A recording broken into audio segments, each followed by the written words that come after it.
চলুন সবাই মিলে একটা ছোট্ট শপথ করি দেশের জন্য। আগামীকাল থেকে আমরা একটা ময়লাও রাস্তায় ফেলব না। Let's create a beautiful and better country, ইনশাআল্লাহ। কেমন হয় যদি যার যার জায়গা থেকে এইটুকু কাজ আমরা করি? খুব বেশি কিছু না, ময়লাটা রাস্তায় ফেলব না। আসসালামু আলাইকুম, কেমন আছেন সবাই? টেস্ট অ্যান্ড টেলস উইথ সালমার একটি নতুন পর্বে সকালের নাস্তা থেকে আপনাদেরকে আমন্ত্রণ জানাই। এক মেয়ে খাবে নুডলস, আরেক মেয়ে খাবে পরোটা। তো তাদেরকে বললাম, দয়া করে আপনারা হাত মুখ ধুয়ে এসে টেবিলে বসে আমার 14 গোষ্ঠী উদ্ধার করেন, আমি আপনাদের নাস্তা নিয়ে আসছি। এবং তারা এসে টেবিলে বসলো। এখন তাদেরকে আগে নাস্তাটা খাইয়ে নিচ্ছি। তারপর বলেছি, আর যদি 1 মিনিটের জন্য হাতে তাদের মোবাইল দেখি তাহলে ঘাট ধরে রাস্তায় নামিয়ে দিব, রাস্তার কাজ করতে, দেশের কাজ করতে। অন্য সব ভাই বোনদের সাথে তারাও কাজে নামবে। আজকাল তাদেরকে দেখছি সারাক্ষণ মোবাইলের মধ্যে বুঁদ হয়ে বসে থাকে। কোথায় কি ঘটছে, ডাকাত কোথায় পড়লো, কি হলো না হলো, কোন ভাইয়া কী স্ট্যাটাস দিল, কোন আপু কি বলল, এসব আমার কানের কাছে এসে গুনগুন করে। তো ডিসিশন নিয়েছি, এগুলো শোনার চাইতে তাদেরকে নামিয়ে দেব, তারাও কাজ করুক, দেশের ভালো কিছু করুক। চললো তো আমার বকবক। এবার বলুন আপনারা সবাই কেমন আছেন? আমিও আজ বাচ্চাদেরকে দেখে খুব ইন্সপায়ার্ড হয়ে আমার কিচেনটা পরিষ্কার করতে চলে এলাম। গত বেশ কিছুদিন এই পরিস্থিতির কারণে, দেশের এরকম অস্থিরতার কারণে কিচেন ডিপ ক্লিন ব্যাপারটা যে আছে সেটা করাই ভুলে গেছি। মোটামুটি কিন্তু 10 থেকে 15 দিন পর এসেছি কিচেন ডিপ ক্লিন করতে। এমনকি আজ যখন আমি চা বানাচ্ছিলাম, আমার চা বানানোর সময় যে চায়ের পাতি উঠলে নিচে পড়ে গেছে সেটাও আমি খেয়াল করিনি। তো আজ আসলেও গা ঝাড়া দিয়ে উঠে বসলাম, ভাবলাম না, আমারও সময় এসেছে রান্নাঘর সংস্কার করবার। অনেক তো হলো, এবার আমিও আমার সংসারে মনোযোগ দেই। তো চুলাটাকেই প্রথমে পরিষ্কার করে নিচ্ছি। এই চুলা পরিষ্কার করা তো আগেও বলেছি, এখনও বলছি, যথেষ্ট হ্যাপার বিষয়। ভীষণ যত্ন সহকারে এগুলোকে পরিষ্কার করতে হয়। তবে একটা জিনিস কি জানেন, যদি নিজে আপনি এটাকে মেনটেন করতে পারেন, চুলাটা সত্যি খুব ভালো। যারা এই ধরনের চুলা কেনার কথা ভাবেন কিংবা ভাবছেন, একটা জিনিসের ব্যাপারেই খালি খেয়াল রাখবেন যে এই পুরো চুলাটার দায়িত্ব আপনার। এটাকে কখনোই খালাদের হাতে ছেড়ে দেওয়া যাবে না। আপনি যদি ঠিকঠাক মতন চুলাটাকে পরিষ্কার করতে পারেন, মেনটেন করতে পারেন, এই চুলা আপনাকে চমৎকার সার্ভিস দেবে, এ ব্যাপারে কোনো সন্দেহ নেই। আমারও কোনো সন্দেহ নেই আমার কাজ করবার ব্যাপারে। আর নিচ দিয়ে যে মামা চেঁচিয়ে চেঁচিয়ে গেল, তারও সন্দেহ নেই যে তার বিজনেস ভালো যাবে। আচ্ছা, একটা কথা শুনছি যে সব জিনিসপত্রের দাম নাকি বেশ কমে গেছে, রীতিমতন চার্ট করে দেয়া হচ্ছে এবং সেগুলো অবজার্ভও করা হচ্ছে। সত্যি মিথ্যা জানি না, কারণ বেশ কিছুদিন ধরে আমি কোনো শাক সবজি মাছ মাংস কিছুই কিনছি না, তাই আমার খুব বেশি একটা আইডিয়া নেই। আর যারা রেগুলার বাজার করেন জানাবেন তো কথাটা কি ঠিক কিনা। আসলে অনেক কিছু না দেখে খুব অবাক হচ্ছি যে এদেশেও এগুলো সম্ভব। ভালো লাগছে, নতুনত্বের ছোঁয়া পাচ্ছি। তো মানসিক দিক থেকে আমি সবসময়ই নিজেকে চিরতরুণ ভাবতে ভালোবাসি।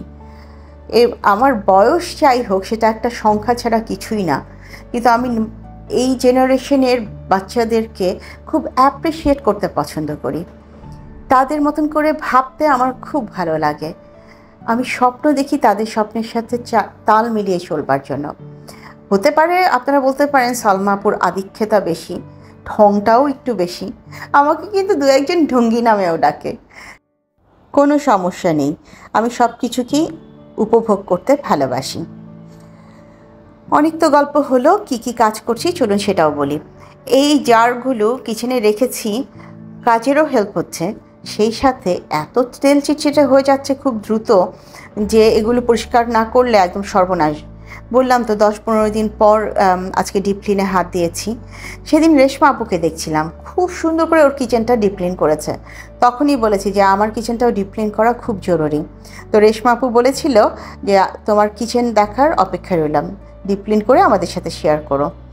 শেয়ার করব কি, আসলে তো সেই পরিস্থিতিতেই ছিলাম না। তো এখন একেবারে ঝেড়ে পুছে পরিষ্কার করবার জন্য নেমে গিয়েছি।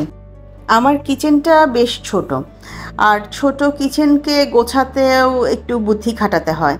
আমি এক এক সময় এক এক কথা ভাবছি যে আমি কি ওভেন এখানে রাখবো কি না, কিংবা এখানে যেগুলো জিনিস আগে থেকে রাখা ছিল সেগুলো সেভাবেই থাকবে কিনা। তো এরকম চিন্তা করছিলাম। আবার কিচেনে কোনো কিছু রাখলে সেটা যে খুব দ্রুত তেলচিটে হয়ে যায়, এটা তো আর নতুন করে বলবার কিছু নেই। কাজেই নতুন ওভেন কিনে এনে এখানে রাখাটাও খুব বেশি যুক্তিসঙ্গত হবে না। আবার আমি যেখানে ওভেন স্ট্যান্ড রেখেছি সেখানে ওভেন লাগানোর প্লাগ পয়েন্টটা ঠিকঠাক নেই। তো সব কিছু মিলেই ভাবছি যে আমি কি করব, এই জায়গাটাকে কি ওভেন দিয়ে আমি আটকে দেবো নাকি যেমন আছে তেমনই রাখবো, এরকম ভাবছি। আপাতত তেমন কোনো পরিবর্তন না এনে যেভাবে আগে সাজিয়ে রেখেছিলাম সেভাবেই সাজিয়ে রাখছি। এখনও যখন আপনাদের সাথে আমি এই ভিডিও শেয়ার করছি, আমার অন্য হাতে ফোন, বিভিন্ন আত্মীয় স্বজন ফোন করছে, খোঁজ নিচ্ছে।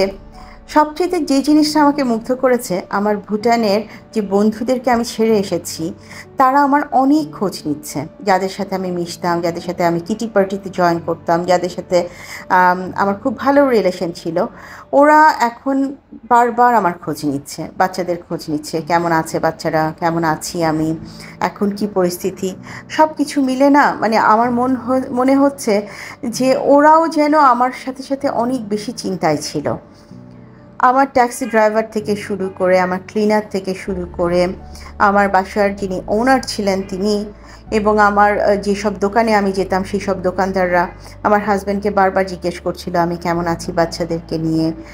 এই জিনিসটা না আমাকে সত্যি খুব ভালো লাগায় ভরিয়ে দিয়েছে যে আমি ওদের ছেড়ে চলে এসেছি, তারপরও ওরা আমার ব্যাপারে কত কনসার্ন, কত ভালোবাসে ওরা আমাকে। সত্যি আমাদের এই বন্ডিংগুলোই তো আমাদেরকে বেঁচে থাকবার ক্ষেত্রে আরও বেশি উৎসাহিত করে। আজকে কিচেন পরিষ্কার করতে এসে দেখলাম সমস্ত কৌটাগুলোর মুখগুলো কেমন তেল চিটচিটে হয়ে গিয়েছিল। আল্লাহ, আমি কিভাবে এতদিন এগুলো ইউজ করেছি জানি না। তো কিচেন পরিষ্কার করতে অনেক বেশি সময় লেগে গেল, কারণ এগুলোকে ডলে ডলে পরিষ্কার করে নিয়ে আসলাম। আপুরা ভিনেগার দিয়ে এক ধরনের মিক্সচার তৈরি করেন। আমি এটা শিমুস লাইফস্টাইল থেকে শিমু আপুকে করতে দেখেছি, আমি এটা রেশমাকে করতে দেখেছি, ভিলেজ ফ্লেভার রেশমাকে করতে দেখেছি। আমি এই মিক্সচারটা কখনো করিনি, কারণ ভুটানে এগুলোর প্রয়োজনই ছিল না। কিন্তু এরপর থেকে কিচেন পরিষ্কার করতে গেলে অবশ্যই এই মিক্সচারটা আমি করে নেব, ওটা ছাড়া ভালো পরিষ্কার হবে না, এটা আমি বুঝতে পেরেছি। আর আমার কাছে মনে হয়েছে যে কিচেনটা আসলে 10 দিন ফেলে রাখাটা ভয়ঙ্কর বোকামি হয়ে গেছে আমার জন্য। আমি আসলে মন বসাতে পারছিলাম না কাজে। এটা কি করার আছে বলুন, মনের উপর তো জোর দিয়ে কোনো লাভ নেই। তো যে কারণে আজ যখন কিচেন পরিষ্কার করতে গিয়েছি এত ঝামেলা লাগছিল, এত কিছুকে আমার পরিষ্কার করতে হচ্ছিল। তো আস্তে আস্তে যাই হোক মোটামুটি অনেক কিছুই পরিষ্কার করে নিচ্ছি, গুছিয়ে নিচ্ছি। কাজ করতে করতে খানিকটা বাস্তব অভিজ্ঞতা শেয়ার করি আপনাদের সাথে। হ্যাঁ, প্রতিদিন রাতেই তো ডাকাত পড়ছে, ডাকাতি হচ্ছে বিভিন্ন বাংলাদেশের বিভিন্ন এলাকায়, ঢাকার বিভিন্ন জায়গায়। তো গত 3 দিন থেকে দেখছি আমার এলাকার ছেলেপেলেগুলো ক্রিকেট খেলছে এবং প্রায়ই ওদের চিল্লাচিল্লিতে ঘুমটা ভেঙে যাচ্ছে। তো সেদিন বেশ কিছু ছেলেপেলেকে দেখলাম, ওদের মনে হয় প্লেয়ার কম পড়েছে, তখন রাত 2:30টা। তো আরও কিছু ছেলেপেলে আসলো, তাদের সাথে বসে তাদের সাথে আর কি ক্রিকেট খেলা শুরু করলো। তো দেখে হাসছিলাম মনে মনে যে এদের মধ্যে যে কে ডাকাত কেউ তো বুঝতে পারবে না। এখন ডাকাত সুযোগের অপেক্ষায় মানে সুযোগ পাচ্ছে না, তাই ডাকাতি করতে পারছে না। এদিকে ছেলেপেলের প্লেয়ার কম পড়েছে বলে তারা লোকজন এনে ক্রিকেট খেলছে। তো নিজেই মনে মনে ভাবলাম যে আসলে কি পরিস্থিতি হচ্ছে আমাদের। যাই হোক, আল্লাহ যেন সব কিছু সামলে দেয়। আমরা কখনোই এটা চাই না যে অনিশ্চয়তার মধ্যে থাকা, এটা আমাদের কখনোই কাম্য নয়। আমরা আসলে স্বস্তির একটি স্বাভাবিক জীবনযাপন চাই। নিশ্চয়ই খুব শিগগিরই সেটা আমরা পাবো, কারণ সবাই এটার জন্যই প্রচেষ্টা করে যাচ্ছে। আপনাদের সাথে গল্প করতে করতে কিচেনের অন্য সাইডটাও আমি বেশ ভালো করে পরিষ্কার করে নিয়েছি এবং এখন এ পর্যায়ে মোটামুটি আমার কিচেন পরিষ্কার শেষের দিকে। এখন সব কিছু আবার জায়গা মতন সেট করছি। তো মাঝে মাঝেই মনে হচ্ছে যে কিচেনটা যদি আরও একটু বড় হতো, আমি জিনিসগুলো রাখতে আর একটু আমার জন্য সুবিধা হতো। আর আমার তো একটা সমস্যা আছেই, আমি যাই দেখি তাই আমার মনে হয় এটা আমার জন্য জরুরি, এটা কেনা উচিত, আর আমি কিনে বসে থাকি। তো মোটামুটি কিচেনটা গুছিয়ে ফেলেছি। এই যে এই স্ট্যান্ডের উপরটাকে এভাবে গোছালাম। আপনাদের সাথে এখন ফাইনাল লুকটা একটু শেয়ার করছি কিভাবে আমি কিচেনটা মোটামুটি গুছিয়ে নিলাম। অন্যদিকে কিন্তু আমি রান্না বসিয়ে দিয়েছি আমার। আজকে আমি আসলে সেরকমভাবে কোনো রান্না আপনাদের সাথে শেয়ার করছি না। আমার কিচেন গোছানো শেষ হলে আমি দুপুরে রান্নাও শুরু করব। আজ আমি ওই অংশটুকু আপনাদের কাছে শেয়ার করছি না।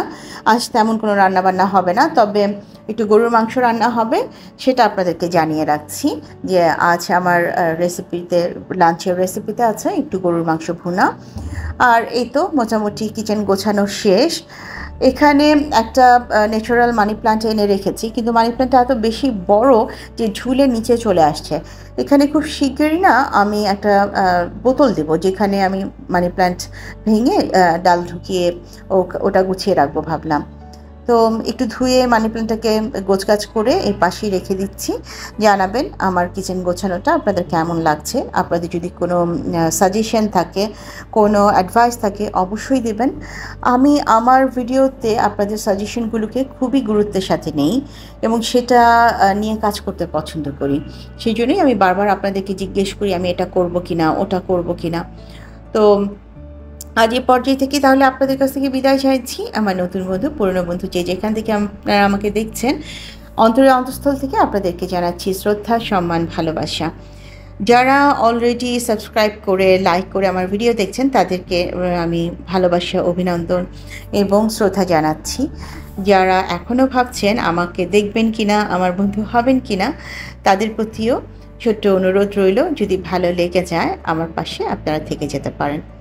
আজ এ পর্যায়ে থেকে তাহলে বিদায় নিচ্ছি। আপনাদের সবার সাথে দেখা হবে আরও একটি নতুন পর্বে। সে পর্যন্ত সবাই অনেক বেশি ভালো থাকবেন, নিজেদের খেয়াল রাখবেন। রান্না সংক্রান্ত কোনো আলোচনায় আজ যাব না। আজ শুধুমাত্র কিচেনটা কীভাবে গোছালাম সেটাই আপনাদের কাছে শেয়ার করছি।